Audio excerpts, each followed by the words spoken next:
এই শোনো, তুমি না আজ থেকে অফিস যাবে না। কেন? কেন মানে? এগুলো তোমার একটা পোশাক, এগুলো তোমার চলাফেরা। আজকে তুমি যখন নিচ থেকে যাও না, পাড়ার সবাই তোমাকে দেখে বিভিন্ন রকমের আলোচনা করে।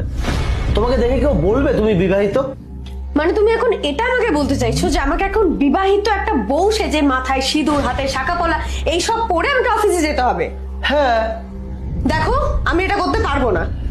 আমাদের অফিসে অনেক আনম্যারিড ছেলে মেয়ে দুজনেই কাজ করে, সো আমি এরকম বিবাহিত সেজে এই কপালে সিঁদুর, হাতে শাঁখা পলা পরে ইম্পসিবল, আমি অফিসে যেতে পারবো না। মানে ওরা আনম্যারিড কিন্তু তুমি নও, তুমি ওরকম ভাবে যেতে পারো না অফিসে। আর তুমি যদি অফিস যাও না, তবে শাখা পলা সিঁদুর সবকিছু পরেই যাবে, না হলে যাওয়ার দরকার নেই। ওখানে এটা প্রমাণ করতে যাও নাকি তুমি যে তুমিও ওদের মতো আনম্যারিড? আরে ওরা সবাই জানে আমি একটা বিবাহিত মেয়ে। তুমি যে এত বড় বড় কথা বলছো, তুমি তো একটা ছেলে, তোমার কাছে তো কোনো প্রুফ নেই, কোনো ট্যাগলাইন নেই, তুমি একটা বিবাহিত ছেলে। তাহলে তুমি যখন বাইরে যাও, তোমার কি প্রুফ আছে? আমাকে দেখে মনে হয় যে কোনো মেয়ে বলবে চলো তোমার সাথে এক কাপ কফি খেয়ে আসি, তোমার সাথে পার্কে যাই। কেউ বলবে না, কিন্তু তোমাকে দেখে বলবে, কারণ আমি না বাকি ছেলেদেরকে চিনি।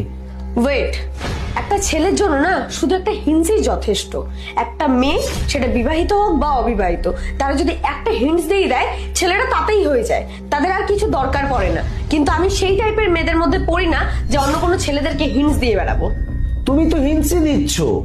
আমি একটা ছেলে হয়ে বুঝতে পারছি, না আছে তোমার শাখা, না আছে সিঁদুর, তুমি তো এইভাবেই চলাফেরা করছো। তাহলে আমি একটা ছেলে হয়ে বুঝতে পারছি, বাকি ছেলেরা বুঝতে পারবে না?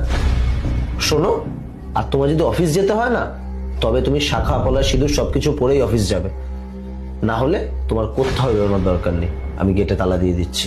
আরে হ্যাঁ বোন বল।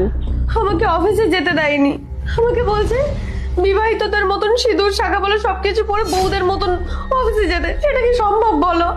শাঁখা সিঁদুর না পরলে কি হয়েছে? আর তুই এরকম শর্ট ড্রেস পরে অফিসে যাস, চাকরি বাকরি করছিস, শাঁখা সিঁদুর পরাটা ম্যান্ডেটারি না? না হলে পাঁচটা ছেলে তোকে দেখবে কি করে, পাঁচটা ছেলে তোকে প্রপোজ করবে কি করে? তুই তো এগুলোই চাস, তাই না? দিদি তুই এটা কি বলছিস? তো তোকে কি বলবো আর এর থেকে? ও আর কি চায়? ও তো চায় তুই একটু শাঁখা সিঁদুর পরে বিবাহিতর মতো অফিসে যা। তুই সেটাও করছিস না। তুই কি অবিবাহিত? তুই তো অবিবাহিত না, তাহলে নিশ্চয়ই তুই পাঁচটা ছেলের প্রপোজালের ওয়েট করছিস, তার জন্যই তুই এইভাবে অফিসে যাচ্ছিস।